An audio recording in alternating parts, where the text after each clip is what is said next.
What's going on, ladies and gentlemen? AJ Gore here, and we are back yet again with another Tuesday Night Live. And tonight's just going to be a fun time. Tonight's going to be a hangout, and we're going to just shoot the breeze and see what pops up. So if any of you guys watching, and I know you guys are going to start shoveling in. Now, for the rebroadcast people, you're not going to be able to jump on live because, well, you're not live.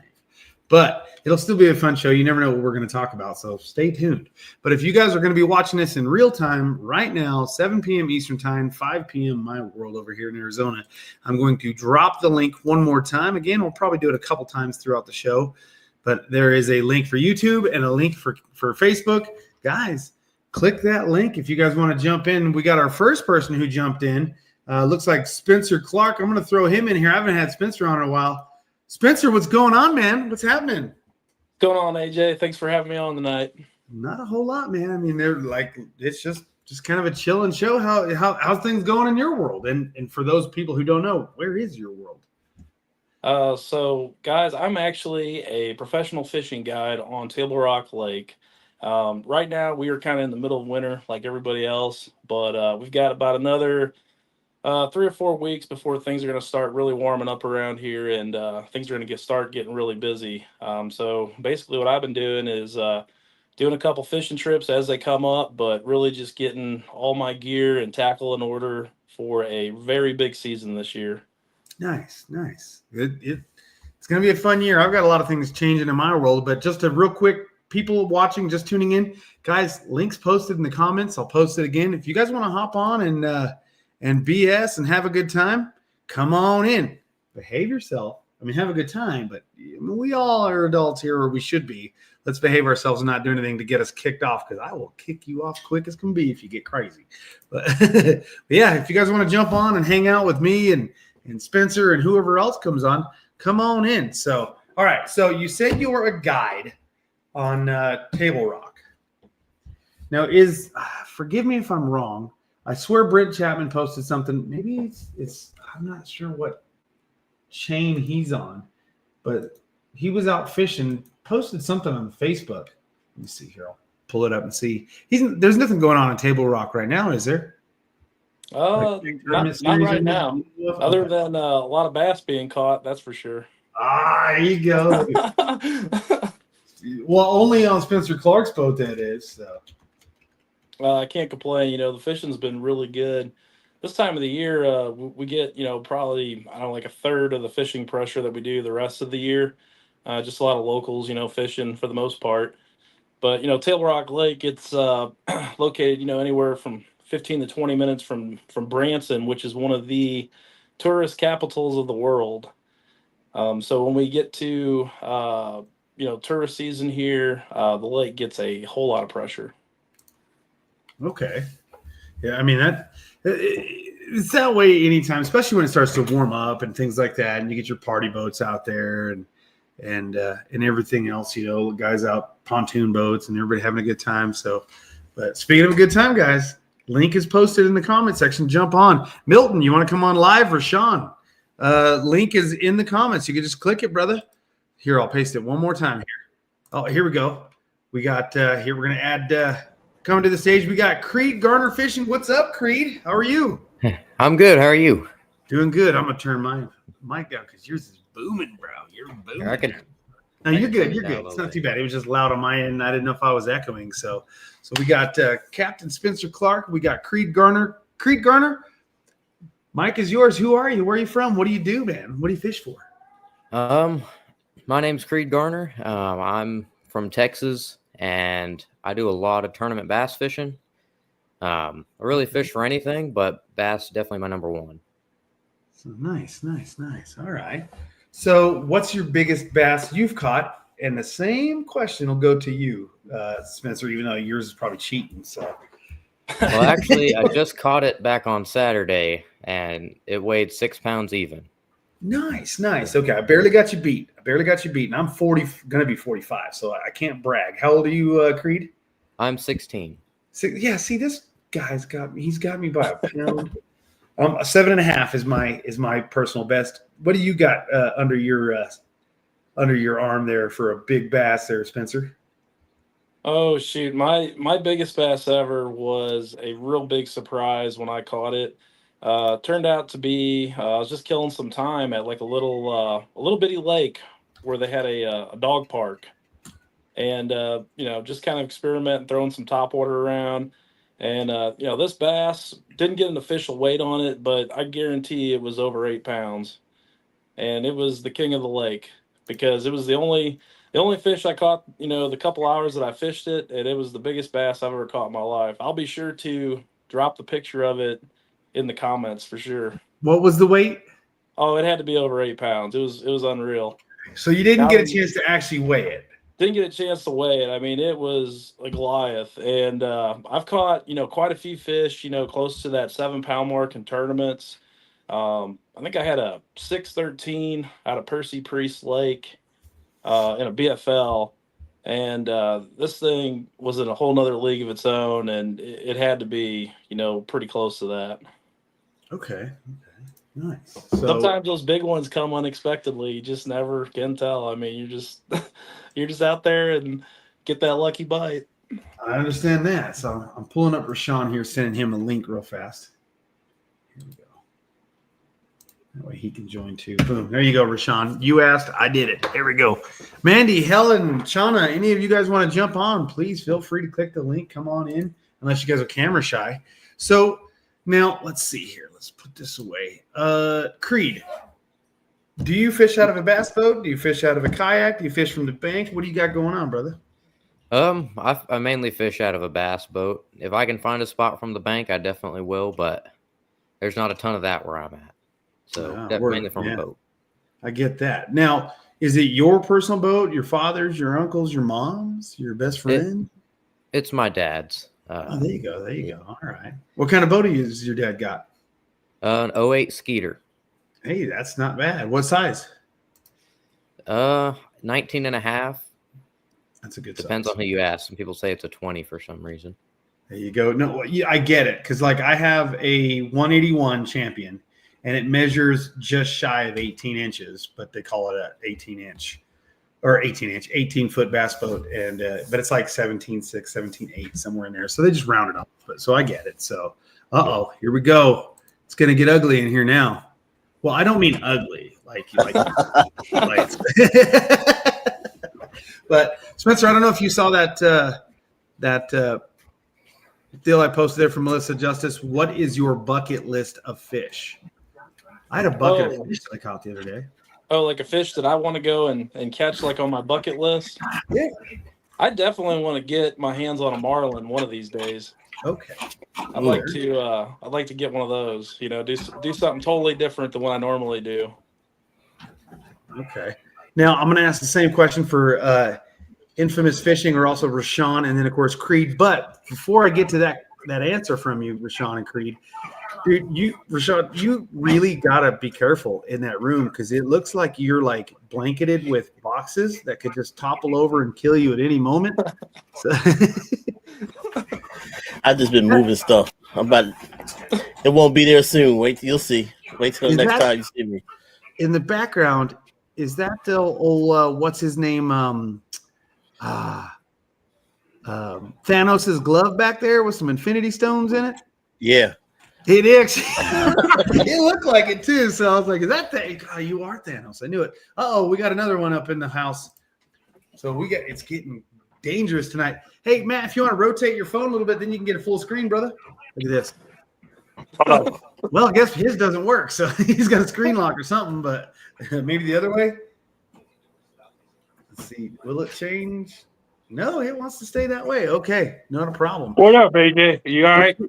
What's going on, man? I'm doing good. So we got a question out there, and What up? Spencer Clark says his bucket list fish is going to be a marlin. Still waiting for Rashawn to respond on what his bucket list fish is. Then Creed's going to answer, and then of course I'll ask you the same. What's your bucket list fish? But first we got to wait for Rashawn and then Creed. Oh, mine is a giant, not a Thanos glove, but a giant snakehead. A giant snakehead. Well, don't you already catch giant snakeheads?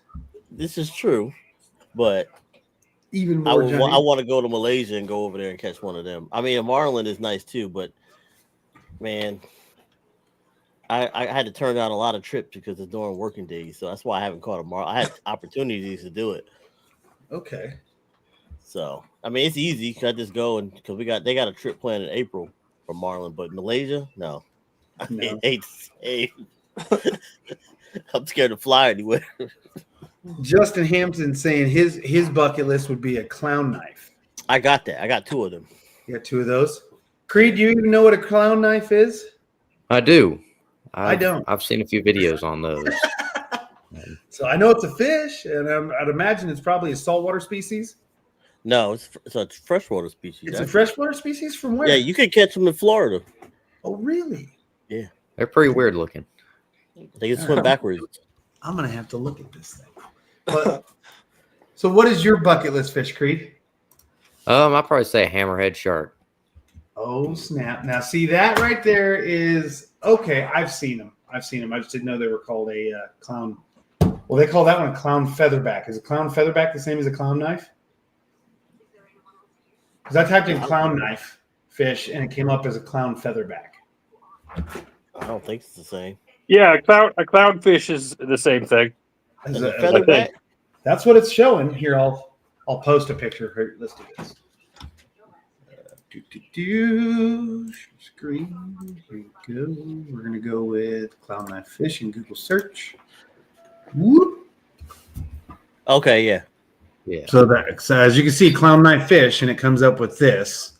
Yeah. But a lot of them are saying that it was because I went. Let me go back on this. Yeah. See, I Yeah, I just got said mine. clown featherback. So. Yeah, I got mine in my in a kayak, so Oh, nice. I'm trying. I just need to. I guess the other fish I'll be trying to catch too is I'm just trying to break my PB largemouth. I'm still stuck at 8 pounds. See, all right, I'm part of the 7.5 pound club. Spencer doesn't know, but it was behemoth, so his could be like 19 pounds for all we know.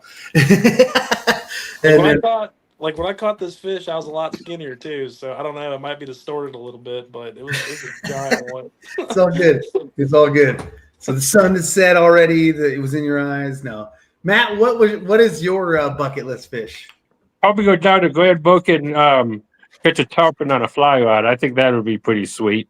Tarpon on a fly rod. There you go. All right, that would be a challenge. So, of course, Doug is right there with you with a double-digit largie.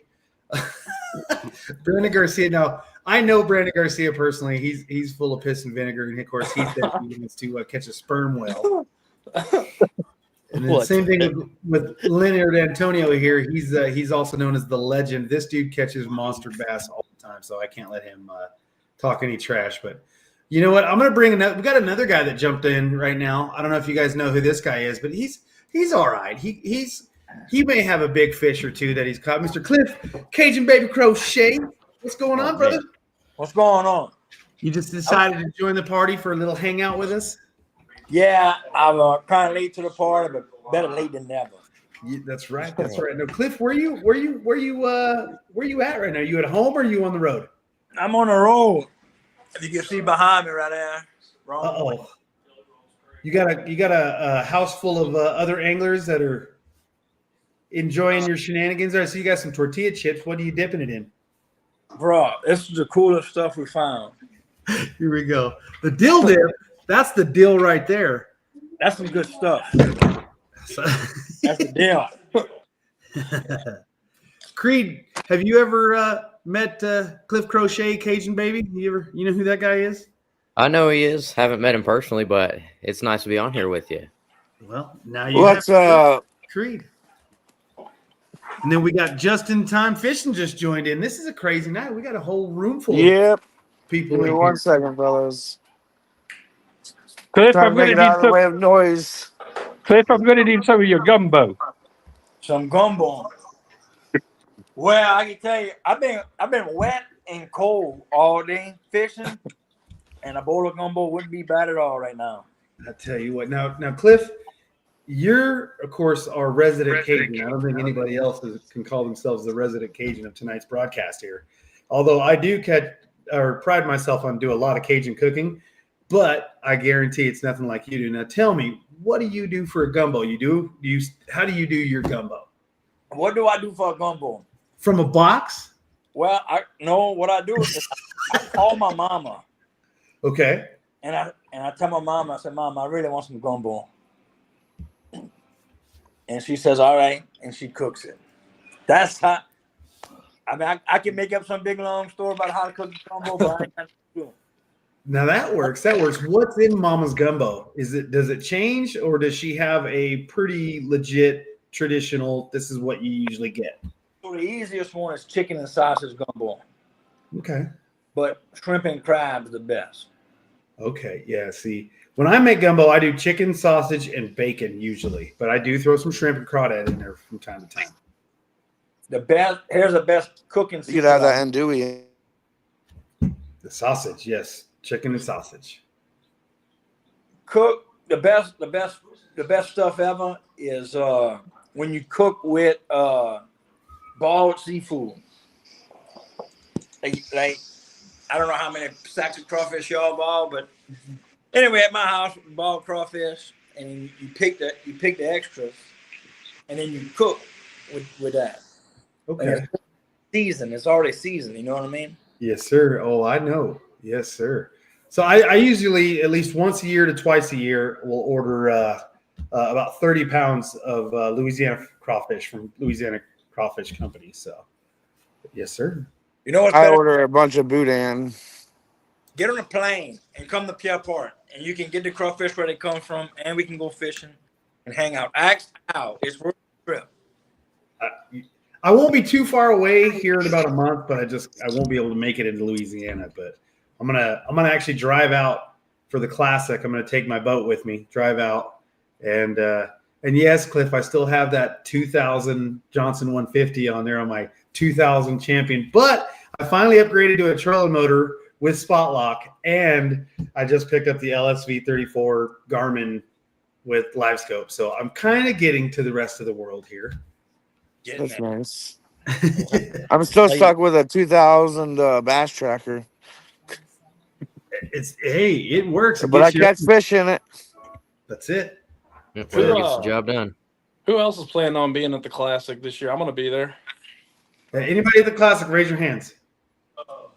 I will be there. I'm not in it, but Creed, you're going to be at the Classic? That's the plan. Are you going to go as a spectator, or are you going to go work for a booth with somebody? Are you going to go? What are you going to be doing? Just a spectator. That's the best way to do the Classic. Yeah. And either that or being in it. Well, true enough. Now, Cliff, you're going to have yourself a good time, but you already got like, you have to be at what, 10 different booths if you're going, I'd imagine. Well, not kind of, sort of, yes. So KastKing booth for sure. Okay. But I've cut down the number of booths, and now I go because now I hooked up with GSM. The GSM has hard bait, soft bait, lures, big bite, frog factory, that kind of stuff. Bass, and also Bass Pro Shops being that booth too. Power pole. I fishing the Classic gets better, but working is not so bad. You get a power all day long. That's my favorite show, and that's where I met you. Was when we actually sold you the Bassnators years ago. Told you two of them. You came back the second day and bought another one or something to that nature. But yeah, no, that's my favorite show to work is a retail show. iCast is fun, but I'm a salesman by trade. So anytime you can let me run my mouth and just have a good time with the people, I love it. So, Rashawn, are you going to make it? I'll be working. I'd be working. Spencer, Did you say you were going? yeah, I'll be there. You guys can find me at the Arky Lures booth. I'm going to stop by the KastKing booth, visit with all you guys for sure, definitely. Hang out for a while there. And then you'll also find me over at the Miller Tech Lithium booth. There you go. Just in time fishing. No, we had iCast this year, but and my next big event is I got the MLF Toho Gator Division. And that's the 8th, but no big events besides iCast. Uh-oh, hold on. It's getting real deep up in here. It's a long drive. We got another guy just joined the link here. Do you guys know this dude? Old Jose. I know Jose. What's up, Jose? What's up? Jose, what's up, buddy? What's going on? We It's got the Ned King himself. Ned Rig. That's it. Yeah, the Ned Rig King. All right. Now we had a question going around that started from the chat. Lenny Antonio wants you to send him a spinnerbait, Cliff. But they need the legend. But if you got any spinnerbaits laying around, Lenny wants one. But so Cliff, and then I'll ask Jose and just in time here in a minute. Bucket list fish. Cliff, you've probably caught quite a few fish in your life, I'd imagine. But do you do a lot of saltwater fishing much? Is there anything crazy that you do want to do and cross off your list? I probably go peacock bass or something I want to catch. That's one of mine for sure. You've never caught a peacock bass? Never caught a peacock bass. You ever caught a shoe pig? Have I ever caught a what? A shoe pig. A shoe pig? I don't even know how to answer that. I don't know with you. So what is a shoe pig? Shoe pig is a grinnell, bullfin, dogfish, mudfish. They got a bunch of names for it. Shoe pig fish. Bowfin. Yeah, they Bowfin or call- mudfish, yeah. Yeah, we call them both in here. Yeah. Jose, you ever caught a dogfish? A glizzy gobbler dogfish? I haven't caught a glizzy fish, but the peacock is still. I mean, all the times I've been to Florida, I ain't even fished in Florida. I go there every year. I've never fished outside of the state of Arizona. So when I go to Texas in March, it'll be my first time ever fishing out of the state of Arizona. So it's If you want to include the pond in front of the ICAST that me and you have fished, AJ. oh, okay. You got me there. I have fished the pond in front of ICAST.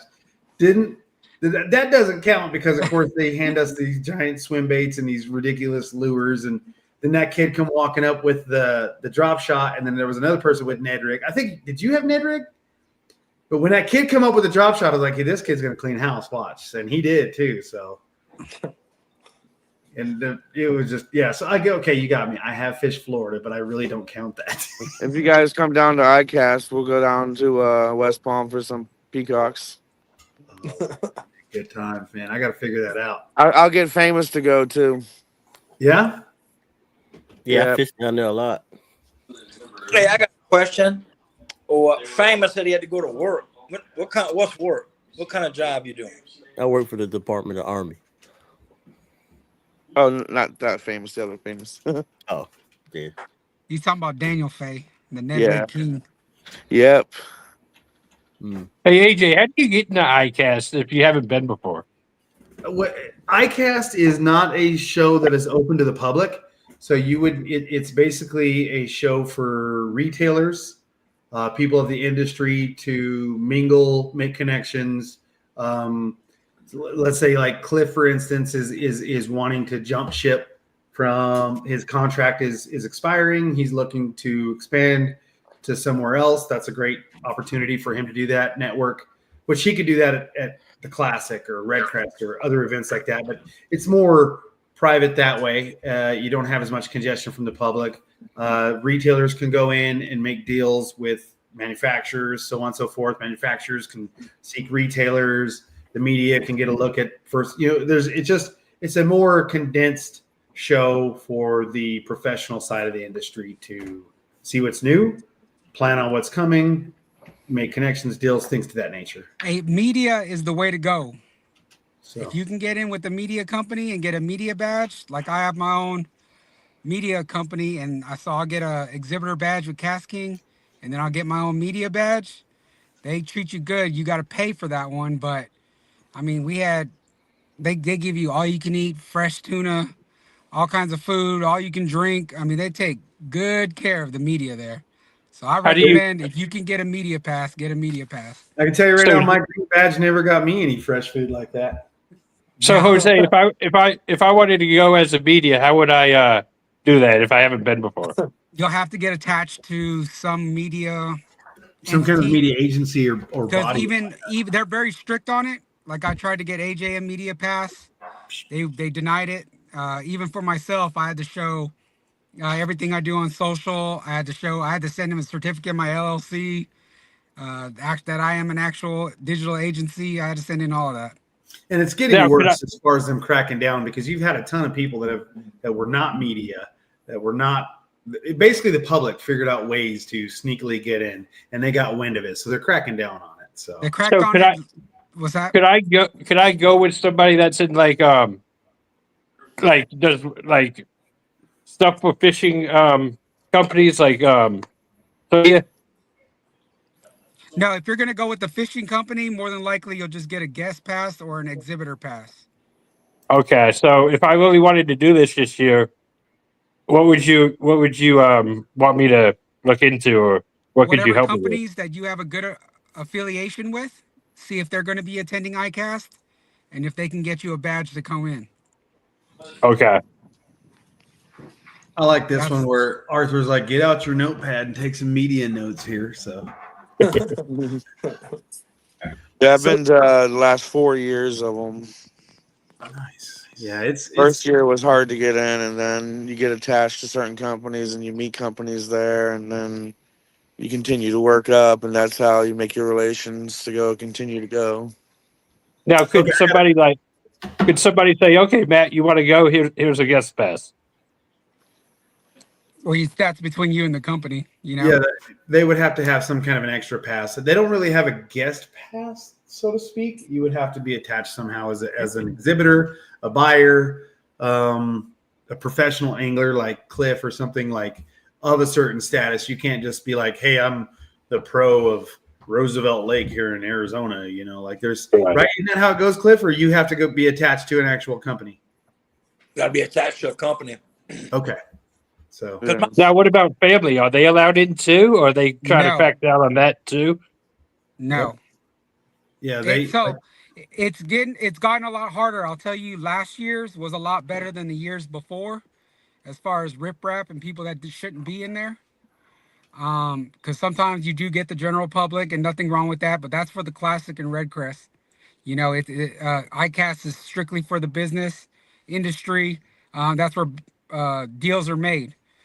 So that's why it's strictly industry only. Because you guys already know, you go to the Classic, it's like herding cattle. You don't get a chance to even chill out. But you go to ICAST, and it's nice because you could actually take a breather, talk to people, make meaningful relationships, build other relationships, and so that's why it's harder to get in, and they just don't let anyone in. And I'll be honest with you, this is my personal opinion, and I'd love to hear from anybody else that has been to ICAST. ICAST is a fun show, and it's cool. But I like the Classic more than Red Crest. I like the Classic more than ICAST. I have a better time at the Classic. I don't know, just something about the vibe, the gist of it, everything. That's my favorite venue to work. Cliff, what's your favorite show to go to? And then Spencer Clark and Creed and infamous Jose and Just in Time. I'd love to hear your guys' opinion. What's your favorite show to work? How do you feel compared to ICAST?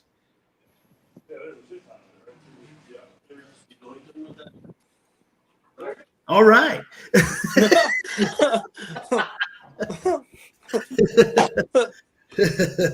Who's first?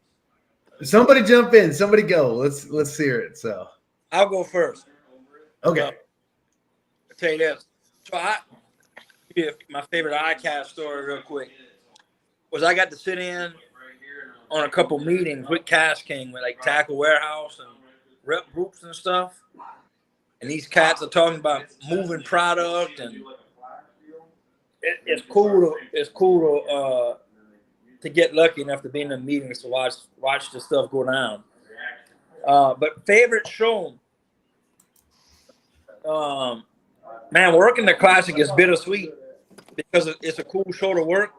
Red Crest is cool, not as big as the Classic. It's just not the Classic is the Classic. You know what I'm saying? Yeah. Working the Classic is bittersweet because he loves to be fishing it, but when he's not fishing, it's a cool show to work. So good stuff, a lot of good stuff, a lot of good conversations, politicking. I exploded a rod at the Classic in front of everybody. It was the Classic, Cliff, that we first met you. So we were selling Speed Demon Pro rods, and we were showing off the parabolic bend of our linear S-glass crankbait rods. And man, Al was showing us this great parabolic bend and do this. And man, I've been doing it all morning and just really really gained a lot of confidence in it. Well, I gave it a little too much of a bow on one exhibition there, and dude, that was like the pop heard around the world. And we're talking the whole floor was packed. It was shoulder to shoulder, one of the busiest classics I've ever been to. And dude, I took that ride and went, look at this parabolic bend, and right about here it went kaboom and exploded, dude. And it echoed through the whole building, and it was like the whole record on a jukebox, all and everybody just stopped and looked. And the dude that I was talking to goes, all right, man, you have a great day. And I go, yep, you too. And I just walked in the back with that broken rod with my tail to my legs. And, of course, everybody was staring at me. Well, the whole sales floor is looking at me. Jose's looking at me. Al's looking at me. All the other people on the floor. And I'm just like, yeah, I'm going to go commit suicide in the back right now because I don't think I'm ever going to be working another trade show. It was bad. It was awful. So, but I recovered any show. You know it's coming back to Knoxville in 26, right? Is it? Yeah. Was that Knoxville that we were at, Jose? Where were we? Sure was Knoxville. That wasn't the year of the cone. No, it was the same year of the cone. Yeah, that the year of the cone was the year before, wasn't it? No, it was the same year. No, wait. I thought we were in a different venue because we had. No, that was my first. You're thinking of Greenville. Knoxville was the first year that I went out with KastKing. Really? Mm-hmm. Man, I'm getting old. So is there any companies that's not going to be there this year? Where? At the Classic. Oh, I don't know. The listing isn't even out yet. Yeah. I mean, yeah. I think the list of exhibitors are out, but I don't even think all the booths are assigned yet. I won't be there this year. I'll be on Gunnersville in April. Well, I'm sorry. One thing I can tell you about iCast is if you go to iCast thinking you're going to score a bunch of merchandise and stuff, you're not going to. Like they said, it's meant for businesses and people to grow through like their social medias and stuff like that. So, and that's one reason why I liked iCast is because I'm trying to increase my followers and the companies I work with and everything, and I can have a better chance to have more of a one-on-one conversation compared to going to like Red Crest or anything like that, where there's like 30 people surrounding you and you're trying to talk to one of the guys. What's Redcrest like? Is it like the Classic? Or is they similar to the Classic? Yeah, just not as. Just doesn't have the legacy built around it yet. Yeah, it's all right. Did you guys do that one year? Yeah, we've done it this year too. We're supposed to do it. We've been doing it almost. We didn't. Did we do it last year? No, we didn't do the Classic or Red Crest last year. But the year before we did. I know I didn't. This year we're doing Red Crest. I can't make Red Crest this year, but I can make iCast and the Classic. Spencer, what is your preference over Classic, Red Crest, iCast? You got any crazy stories? I wish I had some crazy stories from all those different events, but as passionate as I am about fishing, and I've been fishing my whole life, I've never actually attended a Bassmaster Classic before, or been to iCast, or a lot of these different events you guys are talking about. So you've never been to iCast, Spencer? I thought you were there. No, I've never been to iCast. I mean, I would love to go. I'd love to check it out because just like everybody else that's probably never been there, just super curious, and I'm sure there's a lot of great new products too to take a look at, and that's, I don't know if anybody really mentioned that, but I can imagine, there's a lot of cool stuff that's yet to come out on the market at that show. So that would be really cool. But my extent of working fishing shows, we have a show in Collinsville, Illinois that I participate in every year. It's called the Let's Go Fishing Show.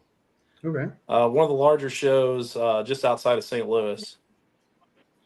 So I like that show because I know a lot of people, since I grew up in St. Louis, and see a lot of people from my fishing days in the past. A lot of local people there before I made the move down to Table Rock Lake. So, and one thing I can say about fishing shows is know your limit. Because when I first started doing fishing shows like 12 years ago, it was like, of course, that was like 30. I was like 33, still kind of partying a little bit. And it's that. And that was my problem is you go in there and everybody's like, we're going to party. We're going to party. We're going to party. And we did. And we did. And it was almost like the who can drink more and who can contain themselves the best and who can still operate the most. And dude, I tell you what, I drank like a fish. I outdrank the majority of the people I fished with. Now, granted, most of my partying was on the tapered downhill when Jose started joining the party. And we actually hosted a couple deals years early on in KastKing's history where we had like these media nights where we would just rent a room at some like big restaurant, bar and grill, and just funnel alcohol all night long. And of course, I was like the seasoned vet of drinking, so I was the last one standing all the time. And like 2 a.m. when all of the people that you invited are still there, but everybody else from the KastKing crew left, and you're the only KastKing individual, and they're like, "Let's go party downtown." I'm like, no, not at all. Not at all, but still hair of the dog at 6 a.m. the next morning to go have a good time. So, what do we got? Cliff's over here nodding. What's Cliff doing? I got a guest. You got a special guest? Here we go. Special guest. I didn't know if you had Tourette's and you were just twitching. No, I was calling my buddy over. Special guest. Johnny. Oh, you blacked out. Announce that again for us. Johnny Van Dam. Johnny Van Dam? What? What's going on over there with Johnny Van Dam and Cliff? Who all you got in the house? Who else in that house of fame there? You know, you're in the KastKing Tuesday night. I hear you. So we got Richie's. We got Richie. Richie's over there. We're doing Richie. Hey guys, what's up? And we got Bull. Nice. What's happening, fellas? Now, whose ultra is that? Right. Somebody else's ultra, not mine. Right. Hey Jose, I got a question for you. For who? No. For Jose. Okay. Yeah. Hey, are we ever going to put Leos in Bass Pros or Cabela's? Was that? Are we ever going to put KastKing in Cabela's or Bass Pro? We are in the Bass Pro. Our line is right now. Okay, because I've never seen them in my Bass Pro. It's working. Try Polymer and Hammer Braid. Of course, that's endorsed by Bill Dance. Oh yeah, Anything that's endorsed by Bill Dance is going to be in Bass Pro. That's just a given. But we're working it. You know, we'll get there. Nice. It's not as easy as people think to just get into these box chain stores. They have quite a bit of politics. Yes. Politics. Yes. Well, somebody said endorsed product. I mean, let's just talk about the deadbolt. Oh, here we go. It's on now. Let's talk about this deadbolt, Cliff. I mean, it took me 20 minutes to bring it up, but somebody said endorsement. Let's do it. Oh, look at Spencer's already got one. He knew you were coming, dude. I got one right here for you. That's good stuff. Now, how many other of your partners in that building you're with, in that house you're staying in, Cliff, have picked up their own deadbolt quietly? Well, okay, you can't say names, but is anybody that you're fishing with, staying with right now, do any of them have a deadbolt in their little ensemble there? I'm trying to break into my boat to get deadbolts. They're trying to break in to get them? Yeah, I've seen dudes with deadbolts that are spray painted black. So like nobody sees what they are. I've had people offer me extreme stuff for deadbolts. It's amazing to see. Now, I know a couple guys that I've seen personally walk over when you're at shows and we're talking about the deadbolt, point at it, touch it, give you the look and go. But they can't say anything because they're with another company. I got to ask, without saying his name, I know that there's an angler or two here in my home state in Arizona that I've personally seen really like that deadbolt. And I think you have an idea who they are. Did they ever pick one up quietly or get any from you? No, I never spotted nobody none. But I do get calls and texts. Like, bro, what's up with that reel? You really like it? What's the deal with that reel? It's a cool deal. Like people like it. People People are like, I wish I'd have thought about it.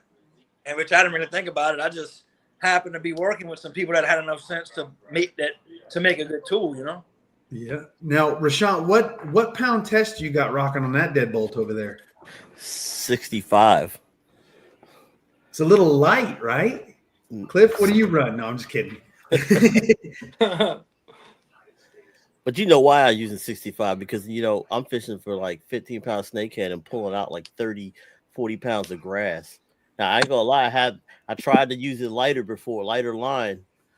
That ain't worked very well, but I've mastered this thing perfectly. So I know how to make use of it and make my own drag when I'm thumbing the spool. But I love this thing. This thing is phenomenal. I keep this thing clean and all the time. That and I got one for Christmas, but I think I got the wrong line. I got the Alpha 9 KastKing. Well, there's nothing wrong with the Alpha 9. Yeah, ain't nothing wrong with it. But man, I'm telling you, you mastered it. This deadbolt when you frog it. You know me, I own every frog in the world, so it's like this thing right here is phenomenal. It's one of the greatest things I've had. So, ooh, Cliff, there you go, bro. So check this out, real quick. Here's a teaching moment. Talking about line and stuff, right? Like if you frog fishing, yeah, you're gonna need like 65 pound braid. Because you got a hard hook set, you know what I'm saying, on a deadbolt. But like, I throw a lot of 15 and 20 pound line on a deadbolt too. But I throw it on that 7/4 Pirelli composite rod with a chatterbait or a spinnerbait, where you leaning into it and you're not hitting it. So it's all about matching the tools, what you're doing. But like you said, you can thumb that spool too. You know, if I get a big one, like if you catch an 11 pounder by the boat and freaking out and he starts digging, you just thumb him and you get him in a. All right, I'm gonna deadbolt. I'm gonna get off the self club. I wish I could go. I wish where I was fishing at, where the fish I was, I could go lower pound on that so I could cast farther. But man, some things I will snap it. I will snap the braid on the snakehead with no problem. Did you know a shoe pick and a snakehead are first cousin? I mean, if you want to call that, I guess we call it the same thing, the American version. Yeah, they're basically the same fish without the skin. And then the fins, that's it. But yeah, they both breathe air. You ever eat a snakehead? Yeah. Yeah, you make a ball with them, breadcrumbs and fry it. Pretty good. Yeah, I love it. Now, Creed, I'm not going to ask you about your cousins, but I am going to ask you if you got any deadbolts in your arsenal there. I do not have any of the deadbolts. What? All right, Kick him out. Have a conversation with this boy. Why does Creed? Where are you from again? Texas. I'm Texas. Texas. Oh, right. You in the South and don't have a deadbolt? Cliff, I'm why working does on it. Creed need a deadbolt? Why do you need a deadbolt? Because we winners. That's what we do. All right. I think I'll get one now. You got to. And okay, here's the thing. You're going to be at the Classic, Creed? That's the plan. Yeah. Cliff, you're going to be at the Classic? I'll be there. All right. If you don't get a deadbolt before the Classic, or if you get one before the Classic, bring it with you. But you got to come by and see Jose and I. And hopefully we can track Cliff down. Maybe he'll be in the booth at the time you show up, Creed. And we'll get Cliff to either sell you, and we'll see what we can do for a special price too, and sign a deadbolt personally for you, Creed, because you live in Texas, by God, and you need a freaking deadbolt, dude. If you don't have a deadbolt by the Classic, I'm a DDT you like Jake the Snake Roberts. You heard? All right. All right, Creed, you got homework, bro. Is your dad watching you? You may need to tell your dad. Turn it on, man. The people have spoken. How are your grades? Creed, how are your grades? They're pretty good. Pretty good? You get like suspended for fighting or any other BS like that? No, I'm homeschooled. No? Oh, So- I mean, you better not get suspended being homeschooled, boy. We need to have a conversation if that's happening. So But if you get a deadbolt, the homecoming queen is gonna call you. Right. Yeah, exactly. I'm telling you. And you don't even go to that school, she's still going to call. As long as the homecoming queen of being homeschooled isn't your sister. No, I'm talking about the public school. Down Sorry, Creed. We're beating you up a little bit there. I'm sorry. I got a question for Cliff. You're good. Cliff, are all your rods just Pirelli rods? a lot of them are, but I throw the Speed Demon Pro, the crankbait, the 7.4. Oh, the one I broke. Okay. I almost started a fight over that rod in a show one time. Oh, that was Rex's fault, Cliff. And I'm like, oh, it's a joke. He didn't really sell the rod. Oh, yeah, because you were going to take it home with you. I was going to a tournament, throw a trap. But I throw that 7.4 crankbait rod a lot. My favorite spinning rod, Shaky Head Speed Demon. Also like the Asai. But that 7.4, between the 7.4 sporadic deposit and the 7.4 Speed Demon crankbait rod, I spent a lot of time between those two rods. Okay. You know, I was just asking because I have a lot of KastKing rods, but then I have a ton of custom rods, and all my custom rods are all spiral wrapped. So I was just wondering, and he was like, for some reason it seems like cast farther. I just the bend and everything. So yeah, I've been throwing spiral rods for like probably 8 years now. And it's a slept on rod. I ain't gonna lie, but it's mess. It's good stuff. Al did a real good when we built the rod on a couple of the actions that were right where we wanted them. And yeah, I like the spiral wrap. Been on them for a minute. So. Cliff, I got a question for you, buddy. Go ahead. I got the deadbolt too. I got a custom rod 7.6 heavy, and I'm going to Gunnersville in April. What do you recommend me lining that with, and what can you tell me to expect in April? How the fishing might be. Gunnersville? Yeah, I'm gonna tie 1 ounce. I'm gonna go 50-pound braid. Okay. 65-pound braid. 1 ounce weight with a white crawl worm. Okay. I'm gonna look for them. I'm gonna look for spawning fish. Now that tied on, and then I'm gonna have a rivet tied on. Now tell Matt why you're throwing a white bait looking for fish. They'll be spawning. So I like that white bait because I can see it. Okay. So I can see that bait, see what's going on. And if you see it disappear, he got it. But I will tell you one sight fishing trick, I guess. Last year, I was sight fishing fish, and I ended up throwing a Morning Dawn colored Cinco Texas rig on there. Yep. He wouldn't bite that Morning Dawn. But I could get him fired up. And I could see the Cinco the whole time I'm fishing it.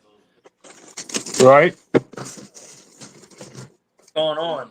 Then I go to a green pumpkin Cinco, and it was green pumpkin. But I used the pink so I could see what was going on while I was working. So you call that the 1-2 punch? 1-2 punch. Yeah, I guess you call it.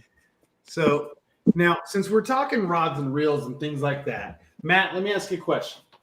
What's going on? Do you have either of these in your arsenal yet? What is it? These are the Royale Legend Pros. Do you have the bait caster or a spinning? I do not. Okay, Jose, hey, Sean, Creed, Spencer. I don't know if any of you guys have them. So I do. I've got both the bait cast reels and the spinning rods, and been really impressed with those. Been using them this past year.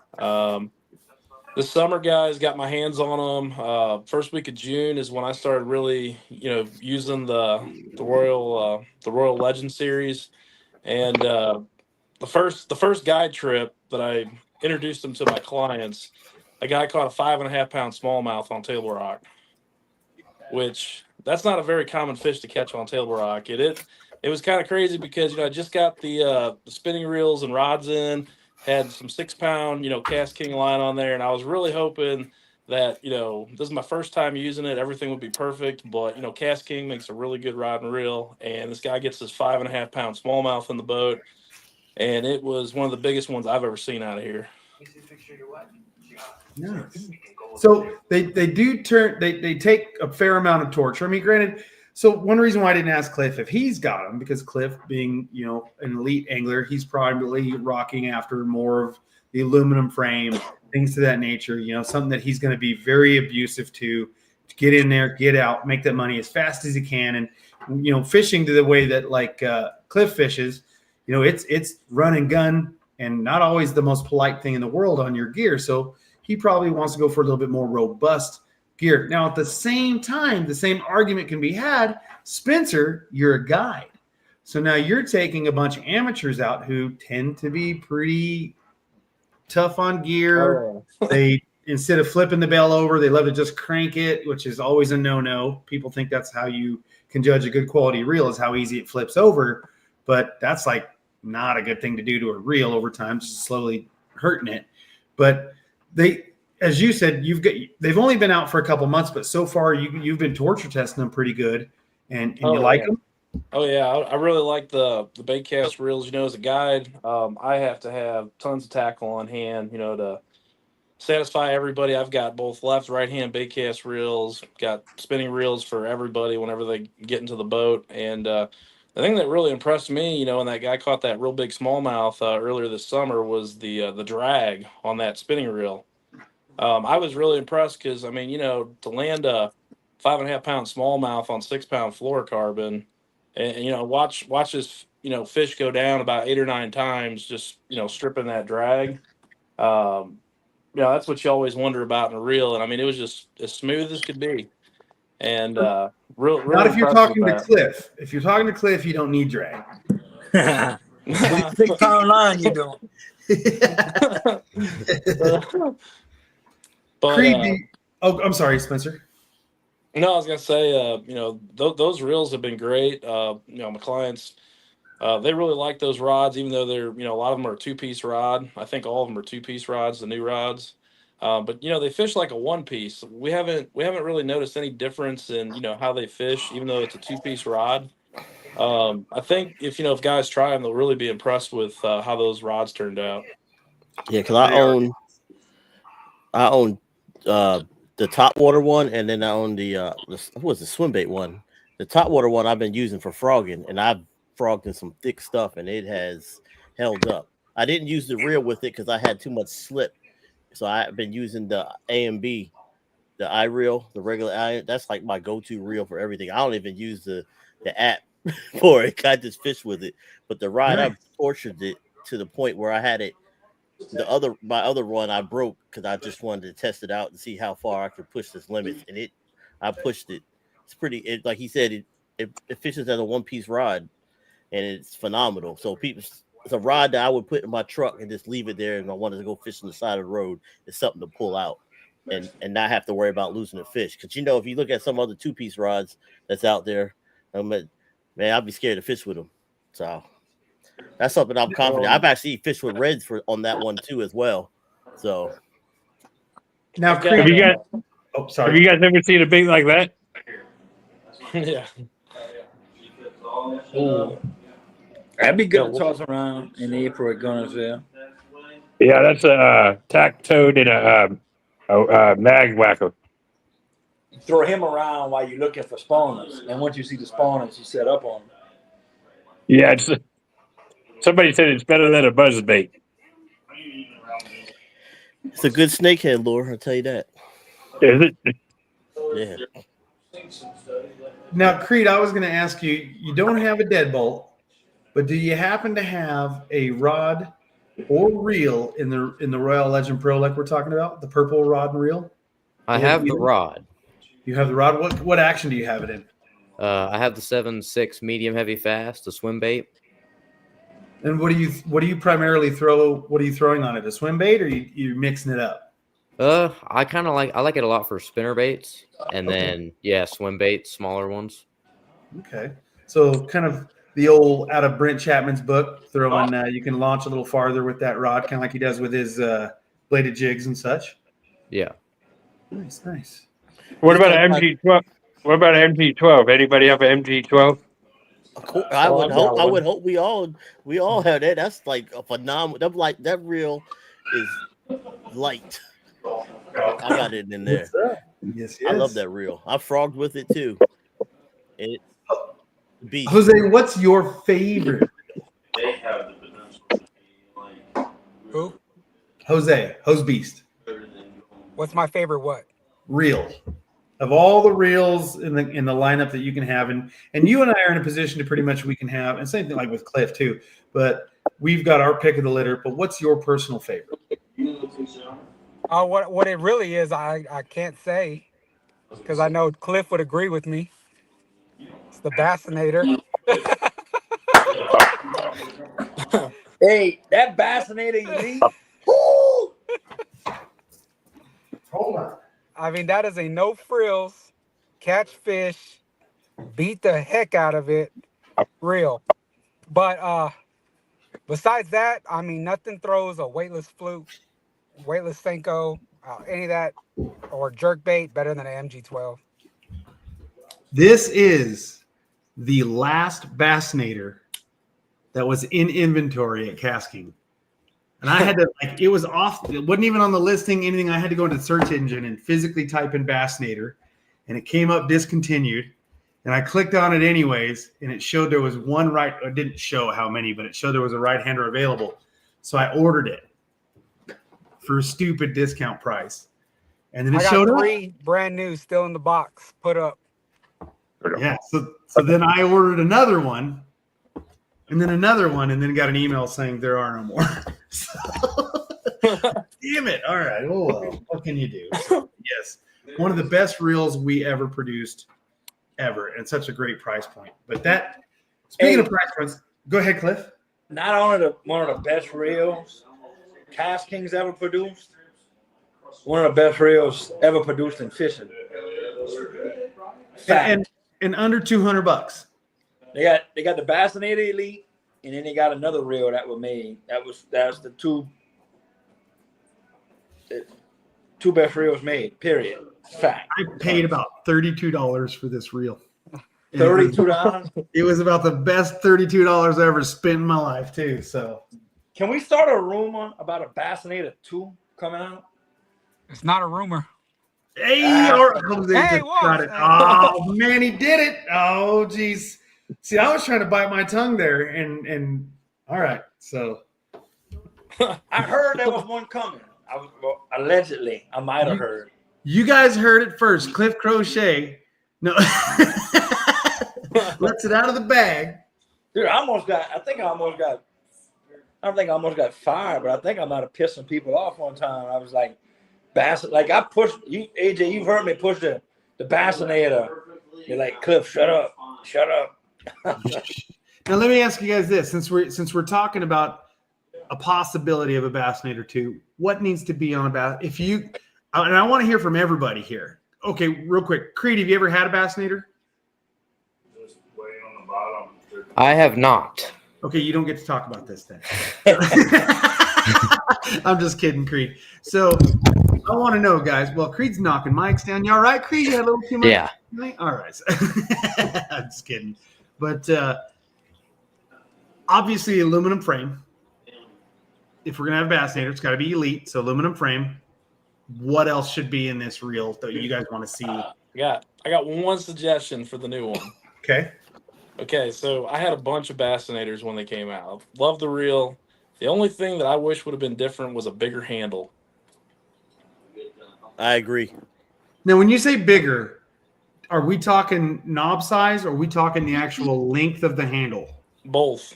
Both of them? Both. Yeah, I would have some bigger, pads for the handle, and then just a bigger handle in general, just to where you get a bite, you set the hook, you just crank that fish like a power handle on it almost. I like the idea I'd never had a problem with the size of the handle itself lengthwise, but I'm not opposed to it. But I 100% agree. If we could, I like the cork, don't get me wrong, but like almost like they're at the bottom of the screen right now, where you can see Skeet Reese's handle in that TPE. Doesn't have to be yellow. I know that the Royal Legend GT it was the first reel that it showed up on that I noticed. It's on the Royal Legend Pro has it. But I don't know, something about the way it feels on they're all 3 TPEs, but the Royal Legend GT and Skeet Reese, just the suppleness of that TPE handle on those models, I'd like to see that in a Bassinator. I think that's pretty good, but I'm kind of a crankbait fisherman, so I really like a reel that I can chunk and wind all day and be able to do that. So the braking system was an A and B on that, right? No, that was a true traditional centrifugal braking system. Yeah. So now that's a good topic. Do we keep it traditional, true centrifugal? Because it seems like KastKing is getting away and going to these auto mags, which we love, and there's great reason for that. But what's the argument to stay with the old school that makes a lot of even pros? I've seen professional fishermen struggle dialing these reels in because they just can't wrap their head around the counterweight system of it. The auto mag braking system is great. The dual mag is great. The electric controlled CPU system in the iReel 2 is awesome. But Rashawn, you want to keep it like this? I mean, I could tune my bait caster either way, but I sometimes when I'm fishing in certain conditions and the A and B just got me, I already know it's set. I know what's going to happen. I don't have to go back in if it's too windy fishing something and try to readjust what I need to do, because I've had that issue before. Like the A and B is just, I feel like I don't backlash at all. I do sometimes, but I've seen people, they just get in the A and B and they're just trying to do the bait cast, and once I put them on the Bassinator, because I have like 2 of them, they try to use it, it's like, and that's it. So yeah, I mean, I'm just thinking user wise. I mean, I understand what Cliff and Jose and all of us know how to dial in, but if you don't know how to do that, and you can't get it right, then I don't say don't use that. Just put an A and B in there, because that's what I've been getting a lot of good feedback on the A and B braking system, because they don't have to buy another brand that makes a noise. You know what I'm saying? So right, yeah. Rashawn, good thought. A and B, because I do like that idea. Jose, traditional centrifugal braking system, electronic, A and B. What are you thinking? I want it built like a tank, no frills. I want it to just function hard. The best thing about the Bassinator is there's nothing fancy about it. And I'll let everyone that's watching and here know. So we have our own factory now, right? We make our own reels now. The reason why we got rid of the Bassinator was made by Banex. Banex is a South Korea company. A lot of y'all favorite companies, their top of the line reels come out of that Banex company.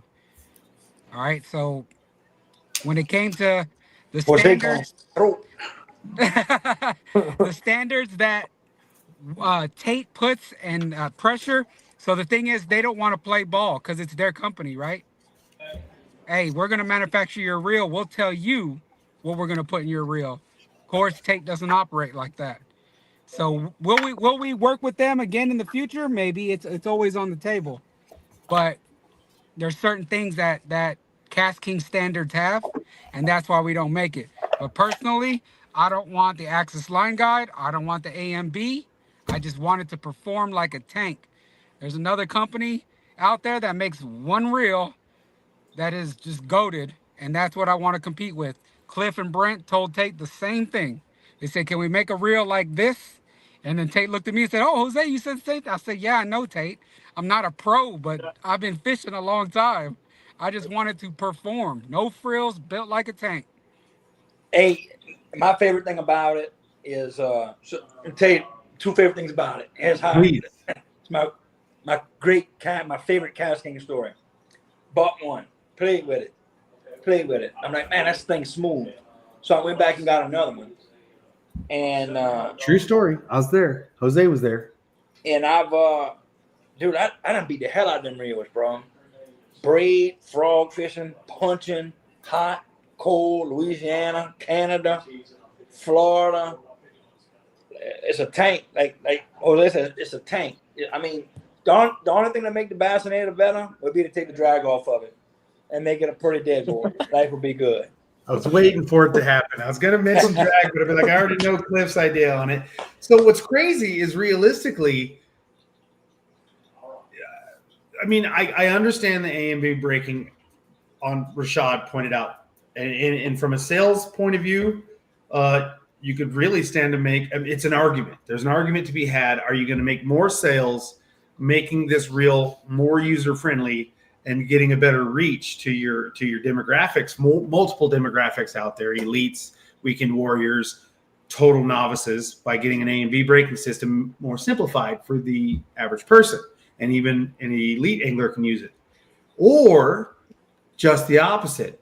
We're not marketing this for a weekend warrior. They can buy them if they want to. We're marketing this as a tank, as a workhorse, as a top tier performer. And really, should we change anything about the design at all rather than just make it in-house? Change it just enough that we're not infringing on that previous design, but just make it in-house ourselves. Like what? Here's the best thing about that reel. The best thing about that reel is it performs at an elite level, but it's at everybody's price point, or a very reasonable price point. Like, now here's an argument to be had as well. Like you mentioned, it's a great price point. That reel came out, it was about $150 to $180, Ninja versus Classic, right? Two different gear ratios, two different paint schemes, aluminum handle versus carbon fiber handle, EVA knob versus AAA manganese cork, and then paint scheme. That was really the only differences. They both all performed the same. Now, being the fact that they were built in a different factory by a third-party manufacturer for our specs and different things like that, building it in-house theoretically can take your overhead price and bring it down. So does that mean, do we just basically build a new version, slight improvements where we can, different materials, so to speak, a couple different features, keep the price the same, bring the price down even more, or do we go up in price with some of the new things that we have? you got to keep it at that price point. Keep it, don't raise it. If anything, don't go any higher. Leave that for MV12s, leave that for iReels. That's what you're saying. Yeah, how about the thousands of customers at home that don't want to spend more money? They're saying drop the price, drop the price. You got to treat them people right, man. Don't be greedy. Nice. Did we lose somebody? No, it just shifted over and just readjusted. Right? But you know what? Come to think, if you think about it, what Jose just said, I mean, I kind of agree with him. Kind of like if you need, I know where he's talking about reel wise. You got something you can beat up, and that reel you can beat up because I know I've dunked it, thrown in water, and everything. So it just, I guess, just to have that mentality that if you throw it somewhere, it ain't gonna get messed up, or you've been using it for everything. So I understand where he's coming from. And then the price point way it is, instead of adding more stuff to it and just leave it there, I mean, it makes sense. But sorry, I lost you guys. I don't know what happened. No worries. So, Cliff, I got two questions for you, buddy. All right. So, if I wanted to get this deadbolt signed, how do I do this if I'm not going to be at the Classic? If you want to get it signed, Yeah. I don't know. AJ, help me out. How we get one signed? How do we get it signed? Well, what shows are you going to be at? Red Crest? See, I don't know. I'll be on Gunnersville in April, and I can't do both. I'll be at the Classic and at ICAST. I got a tournament the week of Red Crest. Get with me when we get off, and we'll exchange information, and we'll get it to me, and I'll get it back to you, and life will be good. All right, how do I get a hold of you on your Cliff Crochet Fishing on Facebook? Hold on, I'm going to put his cell phone right here on the screen. too much PI. All my social media is me. I just reach out on social media and we'll get it taken care of. Okay.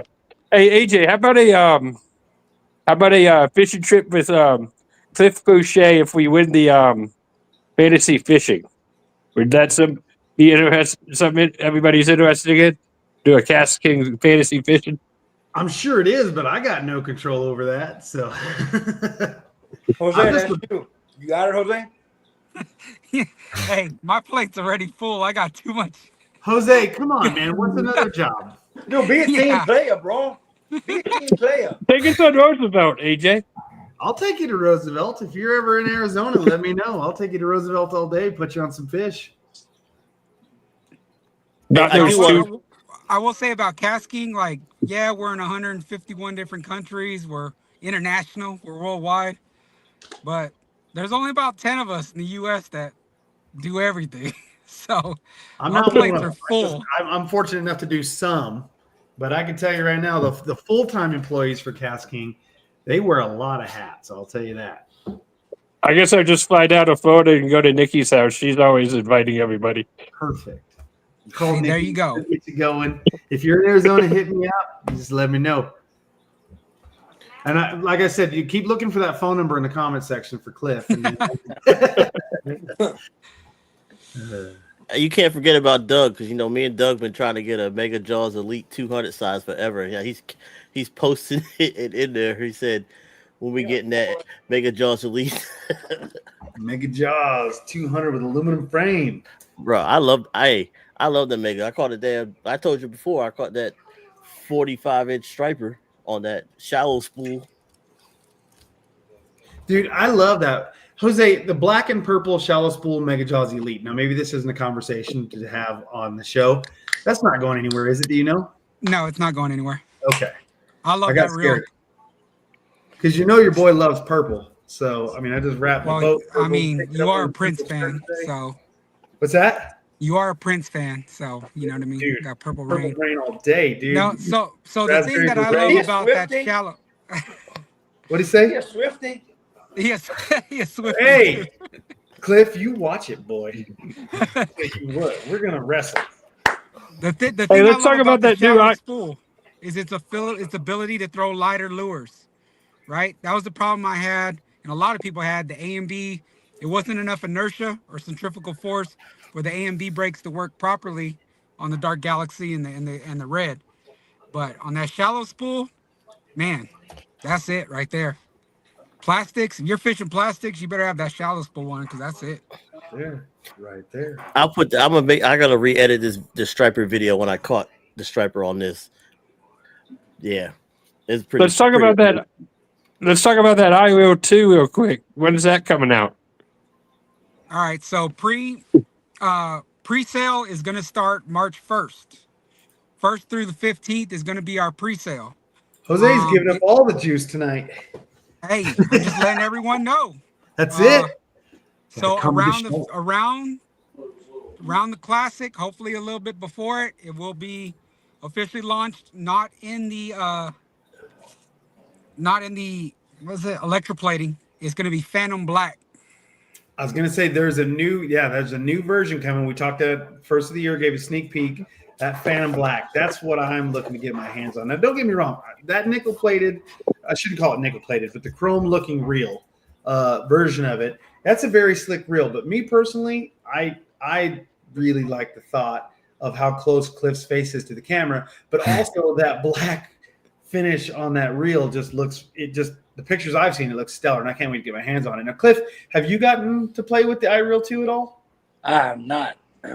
I get stuck in the back. I get to play with Deadbolts. Fascinators, Deadbolts, and Mega Jaws Elites. I'm laughing because I'm thinking about the conversations I have with Captain Brian about my regular iReel. The two of them. Now, are we going to be able to buy those at the Classic, Jose?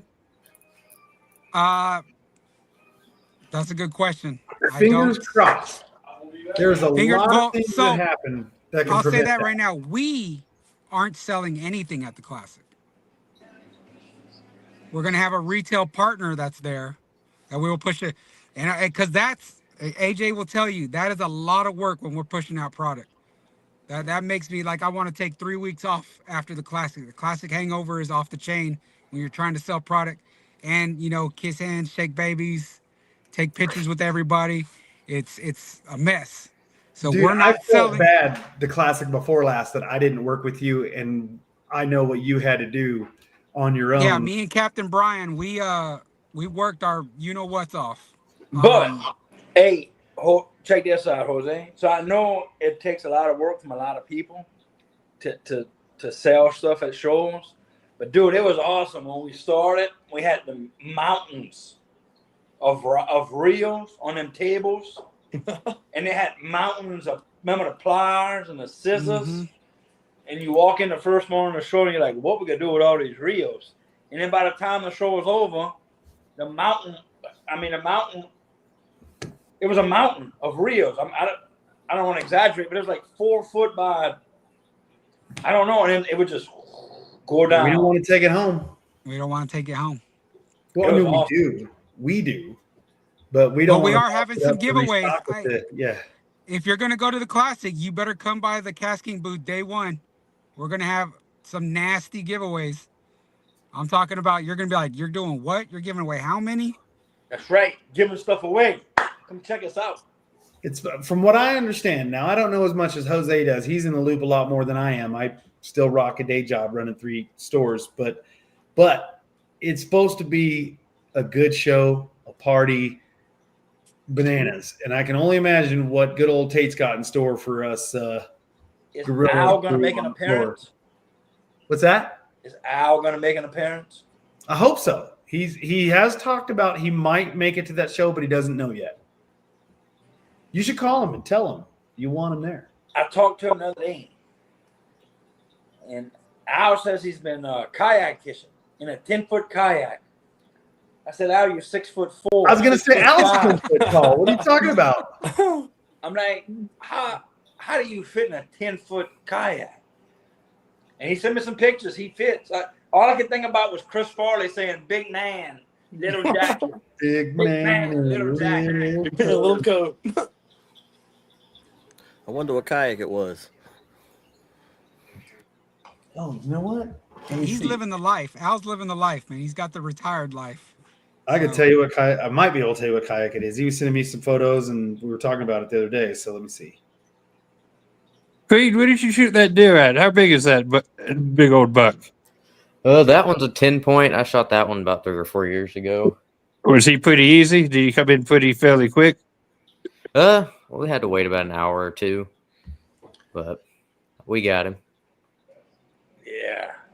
It's a native. There we go. Ah. Oh yeah, is that the yeah, okay. Because I had the other one, the big one, the 12.5. That kayak is big. It's got a lot of room in it. It's got to. Al Yeah, needs some room. Yeah. Thing's heavy too. Instead of fishing, I think Creed needs to take us all deer hunting. That's more my brother's thing. It's been a while since I've been, but it's fun.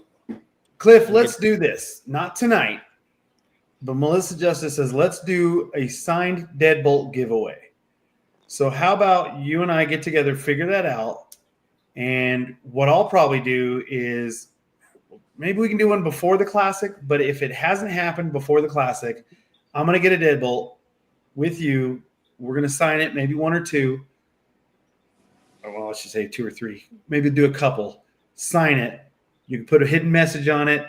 Maybe throw a lure in the box, whatever it takes. Something. I think it'd be kind of cool to do some personalized grab bag.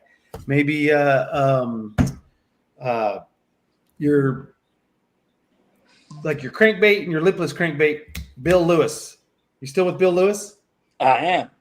See, maybe we could throw a rattle trap in there or something, little something, and then do it that way. If we're gonna do it, let's sweeten the deal, right? Well, let me tell you this. I'm gonna one up you. This year I'm fishing the Bass Opens, trying to qualify for the Elite Series, right? If I were to requalify for the Elite Series, Yeah, the fans might want to hang around. We'll be giving some stuff away. We'll be giving a lot of stuff away. We'll be just y'all just pray that I can have a good season and get back on the Elite Series because well, let's hope you get out there and you win an Open, because if you actually get first place in an Open, you qualify for the Classic, don't you? Correct. Yep. So to win one, to get back in the Classic, and to qualify in the and to requalify, that would be something. Yes, sir. Yes, sir. And if you had a chance to watch my our KastKing's Why We Fish stuff on YouTube that we put out, if you go watch my episode of Why We Fish, you'll see exactly how I feel about it. Just watch all the way to the end of it. I like it. I like it. Let's do this. Rashawn, you and I have talked about doing a bait giveaway a few times. Yeah, I mailed your stuff to you. I don't know where you got it yet. I have not. Oh, all right. So I don't know if you have tracking on it, but let me know. I do. I got some prototypes in there that ain't been out yet. Ooh-wee. Well, yeah. So let's do this. Cliff, let's go ahead and get together and get some signed reels. All right. Rashawn, I'll get with you and we'll get a couple of your baits in there. We'll see if Cliff can throw, if he feels like throwing anything in there. I don't want to be asking anything of anybody that they don't have time or needs or whatever to do so. And maybe I'll talk with Jose. We can figure out something else in there. Creed, yeah, I'll put a signed what are you throwing in? Picture in there. There you go. I mean, where you want me to throw in there? Yeah. You know, I'm going to be throwing some glizzies in there. So I'm the glizzy gobbler, according to Jose. By the way, the glizzy gobbler logo is on the boat, Jose. I'll take pictures. It made it. Yes, sir. But all right, let's see here. Who'd we lose? Oh, wait a minute. Hold on. We got somebody else jumping in. Never mind. Hold on. Right as we're about to wrap up here, but we got to bring this guy on here. Nash. Hello. How you doing, buddy? Where are you from? Good. I'm from Pennsylvania. Pennsylvania? What kind of fish they got up there in Pennsylvania? Oh, not much. We got right next to the Susquehanna River, so we got good smallmouth over there. That's all you need. Yeah. Well, you need a little more, but small. If you had to just choose one species of fish, smallmouth is a dang good one for freshwater. Yeah. Nash, what KastKing gear you got? I got some trays right here, and then I have a few reels in a package that I just got, but I'm saving those for a video that I'm gonna make later. I'm gonna do an unboxing. Oh, do you have a YouTube creator. channel? Is that that's the @Fish Fiend on YouTube? Yeah. It's just Fish Fiend though. Okay. Cool. And you do unboxings on the regular? Do you already have some media up right now that we could follow? Yeah, I'm gonna I'm working on a bunch of videos right now. I haven't had the time to upload since everything's iced over. And I'm hoping to start doing long form videos. Okay. All right. So I'm just getting everything ready for the spring. You've just been really busy lately, so you can just get it all ready. I understand. Yeah. Cool. What's been keeping you busy? Schoolwork or outside shenanigans? Yeah. Schoolwork. Yeah, no shenanigans? Yeah. You got a deadbolt? Matt's on the board. Do you have a deadbolt, Nash? No, I do not. Not yet. Cliff, why does Nash need a deadbolt for catching smallmouth in the river up there in Pennsylvania? A good chatterbait bait. Smallmouth chatterbait bait. Perfect for a deadbolt. This is true. And Nash, if you need Ned rig tips, you hit up AJ right there. He's the Ned rig king. I'm going to be honest with you. I have never caught a single bass on a Ned rig, and it's because I just don't give it the time of day. Now you hand me a drop shot, and that fairy wand's going to get worked. Yeah. Hey Nash, you fish by a Holtwood Dam at all? Oh yeah. Yeah. Okay. You been up there? Yeah, I fish there all the time in the kayak. If you see a big giant red Hobie that's 14 feet long, that's me. Dash, look for Cliff Boucher's number in the chat later on. You can call him. You can call him all night. Oh man, Brad, are you with us, or is it just your logo? Brad's my friend. I got him to join. Oh, good. Oh, all right. You're killing it, Brad. You're. Brad's got Scott. He's getting subscribers through the roof right now, Brad. Come on, Brad. Don't be shy. You got to at least turn your mic on or camera. But we're going to be wrapping it up here in about 5 minutes because I've had these fellas on for about an hour and a half now. Let me get that hat, Jose. It matched my. Hey, so we don't even make these. You need to hit up James Elam. He had these custom made. I know. That's hats. Yeah, hey, that hat. I like flat bills. I'm gonna tell you where to get them. I'm listening. It's a place called Threads on the Bayou in Pierreport, Louisiana. That's who made them. Oh, yeah? I'm pretty sure. Yeah, these are Richardson caps. I mean, yeah, I would rock that out regular. James had made 2 for me, and I love them. I'm serious. Threads on the Bayou. Ask for Miss Carla. Miss Carla. Yep. Tell Miss Carla. Tell her the story. Tell her it started with Cliff Crochet, who told James Elam, who gave them to Jose, and now we, there we go. Jose, are you driving?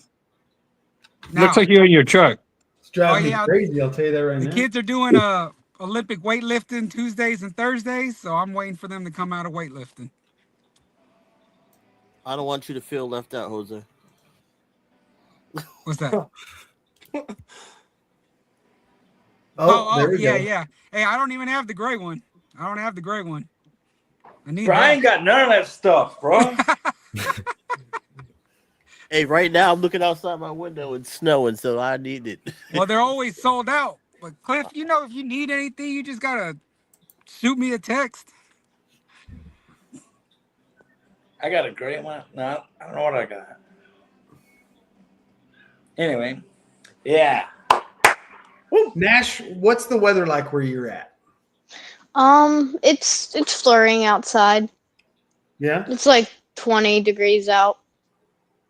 Cliff, now you said it was soaking wet and cold today, so I'd imagine it's raining. Yeah, I'm in Texas, and it was cold. But check this out. 2 weeks ago at home, they got 10 inches of snow. Wow. Like record, that's like record whatever for Louisiana. 10 inches. We had snow around that same time that you guys were getting all your snow, and then this past week it's been almost 80 degrees. And then starting tonight and tomorrow, the temperature's dropping here in Arizona. Hey, not for me and Nash. We getting snow because he ain't too far from me. You know, I'm in Maryland, so he's above me. Nash, you got a snake? Oh no, I'm hoping to go to the Conowingo Dam a lot this summer. I mean this spring, all year. Oh, you're trying to get the spring push. I got you. Yeah. Creed, it's raining in your department? Yeah, it's definitely wet outside. All right. It ain't too bad right now.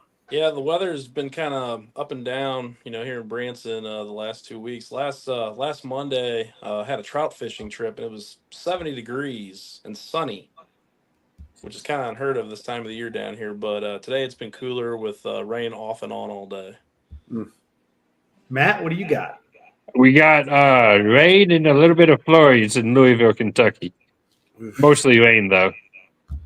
So now here's to think about. So we're all comfy in our homes, or Jose's in his truck, not driving, and we're all fairly comfortable. But just a couple weeks ago, I did a show with Grounded Boots and Relief, and there are still a ton of people outplaced in North Carolina, and then of course all the fires in California. So if any of you guys are in a position to ever make a donation or send some things out there, check out Grounded Boots Relief on Facebook. And then, of course, anything we can do to help North Carolina as well as California. Anytime we're uncomfortable, not enjoying the weather, thinking it's nasty outside, remember there's people who got it worse than us. So I'm not trying to be a Debbie Downer, But for those of us watching, if you can and you're in a position to help donate those people in need, definitely do it.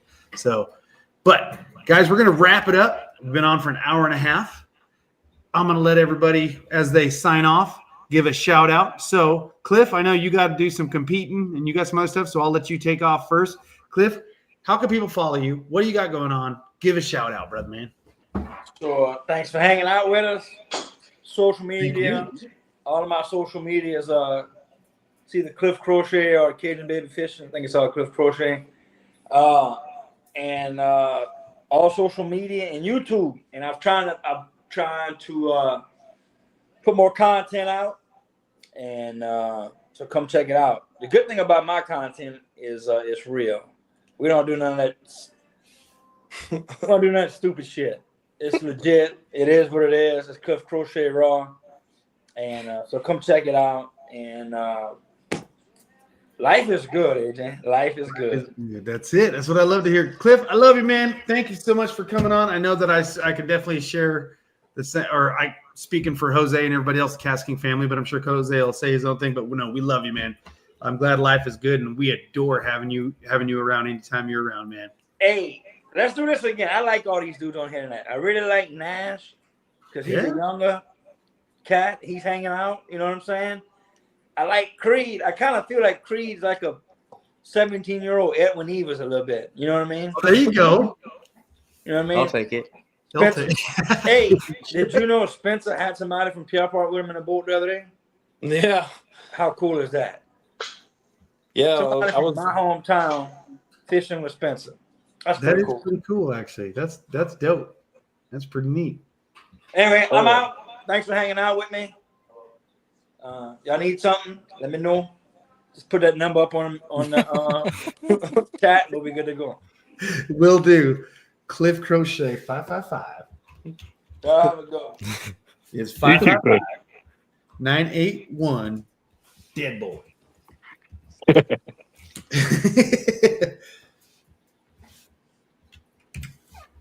All right. So next on the list, let's go ahead. Matt, I'm going to go ahead. You just find me on Facebook, Matt Dillon, Flopper D Fishing. Ready to All go. I do is Facebook.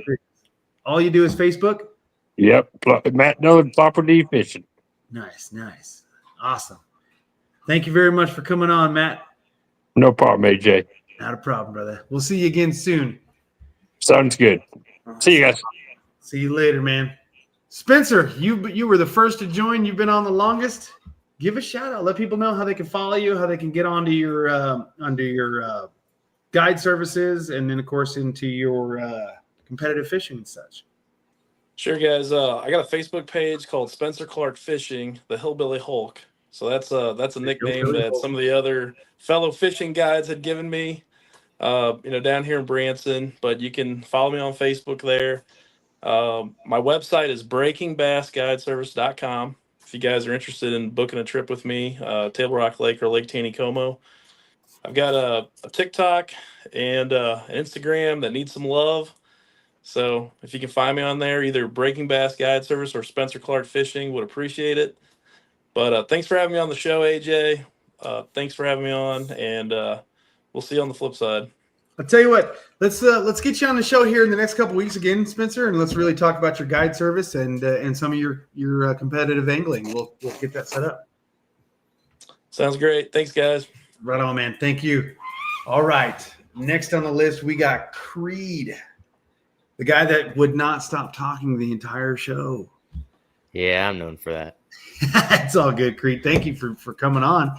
Creed, How can people follow you? Are you on Snapchat? Are you on TikTok? Are you on YouTube? You got anything cool going on? I got on YouTube, Facebook, and Instagram, Creed Garner Fishing. I YouTube and also Fish Brain is one of them. I'm pretty active on there, and then YouTube's what I focus the most on. I kind of upload all my tournament videos on there, and yeah, it's all Creed Garner Fishing. Nice. Yeah, it's all fishing. Awesome. Got any friends or girlfriends or girls that you're interested in you want to give a shout out to? Nope. He said nope, no, sir. Nope. All righty. Well, Creed, thank you for coming on. Hopefully we can have you on again one of these days. Yeah, it was fun. I appreciate you for having me. Come find me in Texas, brother. I'll work on it. I'll have to grab one of those deadbolts too. Yes, we'll get it signed. So, All right. Yep. right Sounds on, good. man. You have a good night. All right. Thank you. You too. All right, Nash. Then there was three. Okay. Fish Fiend. Uh-oh. I guess that was it. Fish Fiend. I'm Fish out. feed. That was There it the. is. Oh, he's Sorry back. about Okay, that. he's teasing us. All right, you cut out. Do you want to start that over, Nash? Yeah, so Fish Fiend on YouTube and also on Fishbrain, Fish Fiend YT, Okay. and go buy from 4D Baits. There you go. Look at that. Plugging. Love the fact that you got those rods and the reels in the background. Of course, love the fact that you're patriotic with that American flag back there.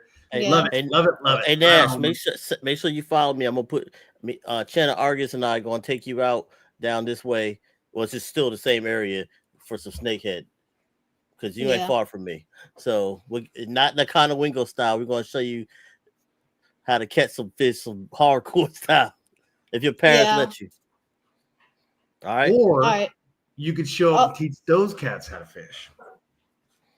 You never know. You never know. That's true. Also, do you think there will be another stream like this? Because I would love to join again. Yeah, I do them I wouldn't say every month, but probably at least once every other month. I'm having just a show where it's just a hangout and invite lots of people to come on. So I'd love to have you come on. Yeah, thank you. Definitely. Make sure you follow me as well. Just I don't go by Give It Away AJ online. I just go by a.j.gore. I'm the guy in a straw hat holding up fish, whether it's Instagram, YouTube. Well, not YouTube. I need to get back on my YouTube more, but the Instagram, Facebook, TikTok, same thing. Follow me. Hit me up if you ever need anything. Let me know. And then, of course, hopefully we get some connections going. And you can be like, hey, when are you going to do one of those shows? And I can make sure you and your buddy who wouldn't turn his mic or camera on, give him some guff for that. So Yeah. tell him he's got to go. He's got to go hard when he's going to go with us. So, All right. Thanks for having me on. Nash, it was our pleasure, man. Thank you. And then there was two. What's up, man? What's up, AJ? What's going on in your world? It's snowing right now, and I wish I could be fishing. Me and Channa Argus was talking about that today. We were trying to do some carp fishing. I didn't forget about the kestrel. I will catch a carp on the kestrel. I remember the last time the show. I can't wait to see that. Yeah. It's gonna be bad. So I'm gonna film that. So other than that, I'm just trying to get my KastKing social media up because a lot of the changes had came about. So I'm just trying to get back on the thing.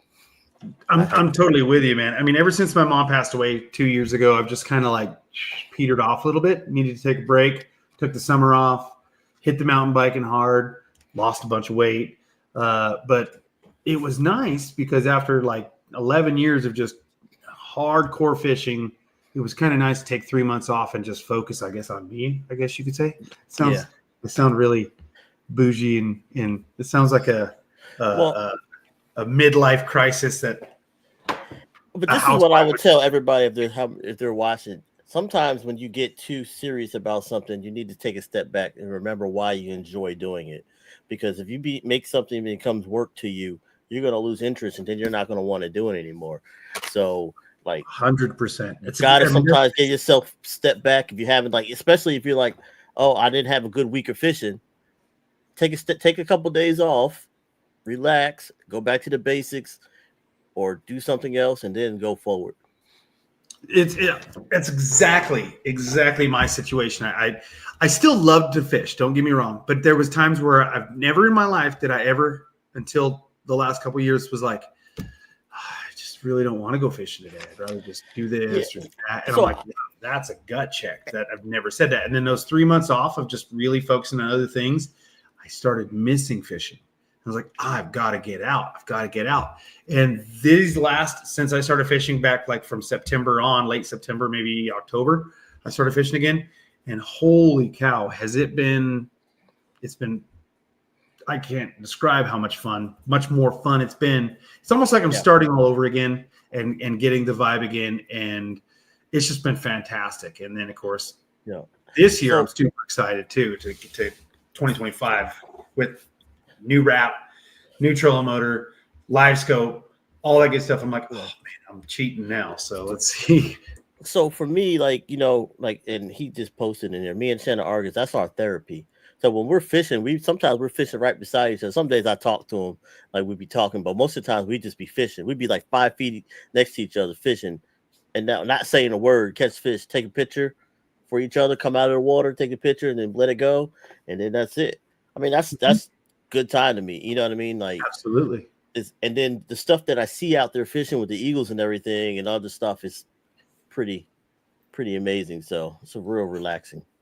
My wife is very active in her church, and she's really hardcore and into spirituality and things like that, with Christ and stuff. And I always, and she's helped me be that way. But fishing, the lake is that's my church. And, and that's the closest to, I guess you could say, to being godly as I can be. And then, of course, it's like being with my dad. My dad was an old OMC, Evan Root Johnson outboard mechanic back when it was made in America, not to BRP in Canada. No hate there. Just saying it was a different world at those times. And he was a master tech, and we always fished. And he died when I was 23.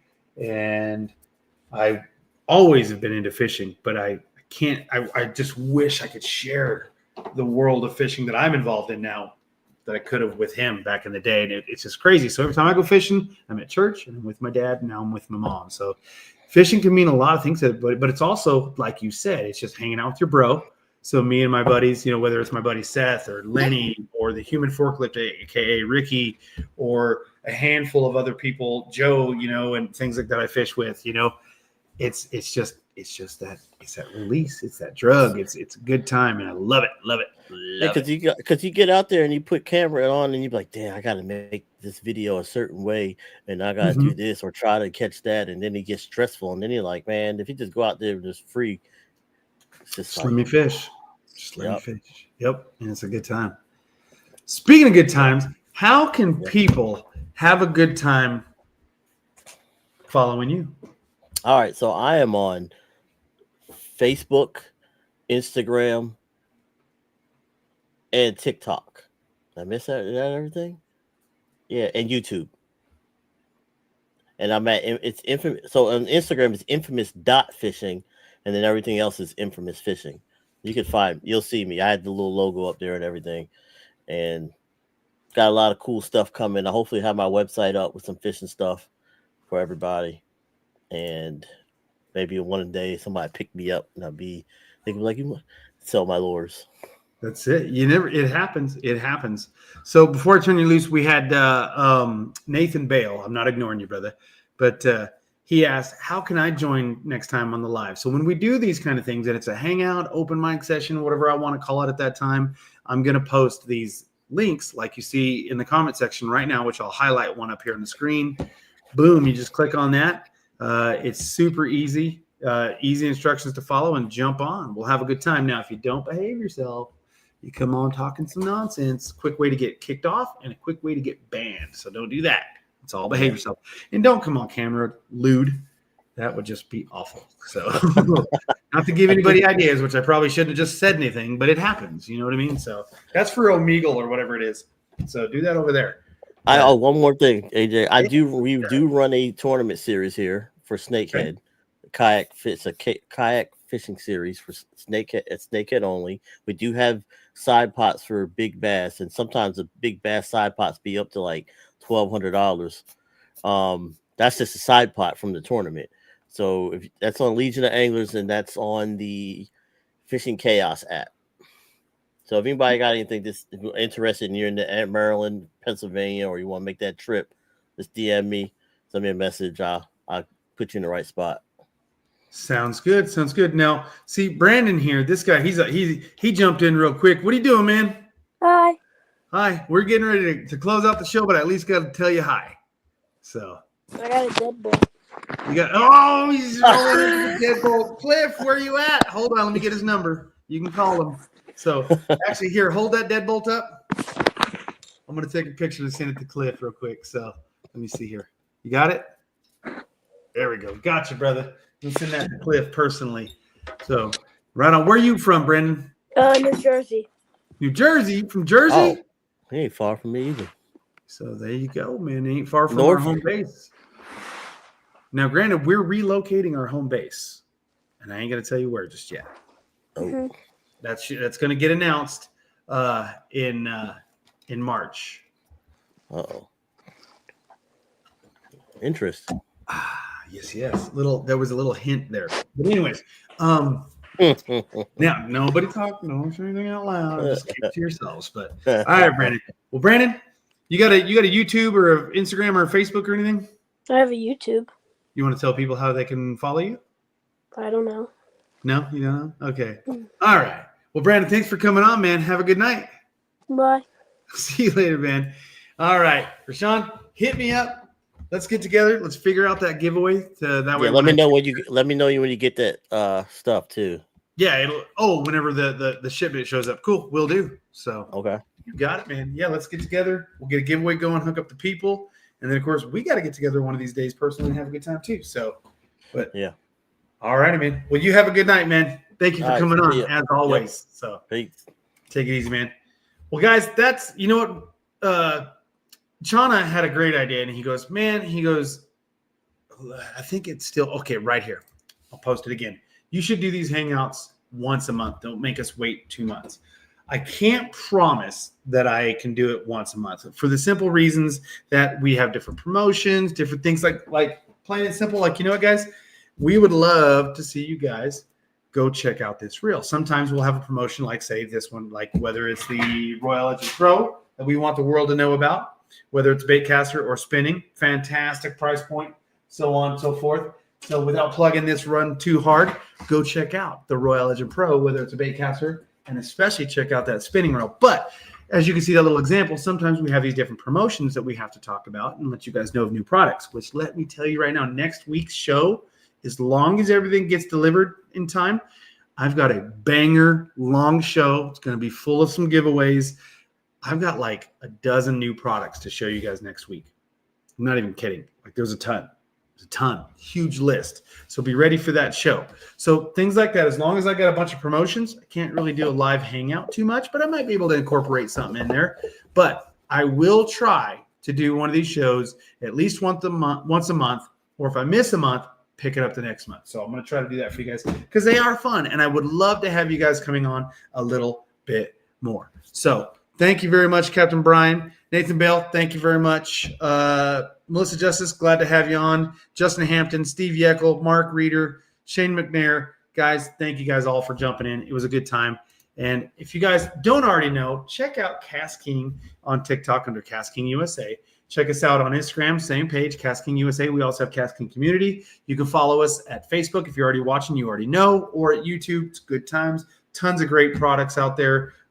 Informational videos, fun videos, funny videos, just crazy good stuff, instructional, informational videos, tons of different things to have out there. Just give us a follow, give us a like, subscribe, and you never know, you may win some of these giveaways. So I was hoping to have a giveaway for one of you guys to give away one of those reels, but we didn't quite hit the numbers last week that we wanted to. So let's get those numbers up next time, guys, and we will hook the people up. Milton, still in the house. Glad to have you, brother. So, guys, that's going to do it for me. If you don't already know, you can follow me at a.j.gore, G-O-R-E, because you've got the real Al Gore. I'm the guy in the straw hat holding a fish. And I'm going to be posting a lot more this year on my social media. Just got my boat out of the wrap shop today. Looks beautiful. Going after those purple colors. Purple's my favorite color. So, of course, since we're rocking a lot of purple products, you know I got to represent, whether it's the Royal Legend Pro, MG12, the Mega Jaws Elite Shallow Spool. Love them all. Got to hook it up. And I'm representing purple like a big dog with my colors. You know it. But anyways, guys, follow me on YouTube, Facebook, Instagram. It's a great time either way. And TikTok, I'm going to start to try to really put some more stuff out there. But, guys, I will see you next Tuesday, 7 p.m. Eastern time. And you know what? Hopefully it's going to be a banger of a show with a whole bunch of new products. If not, we will reschedule that show for the following week. That way I have everything in my possession to show you guys all the goods. All righty, guys, I'm out of here, and I'll see you guys next Tuesday night, and it's going to be fun no matter what. I'm out. Have a great night.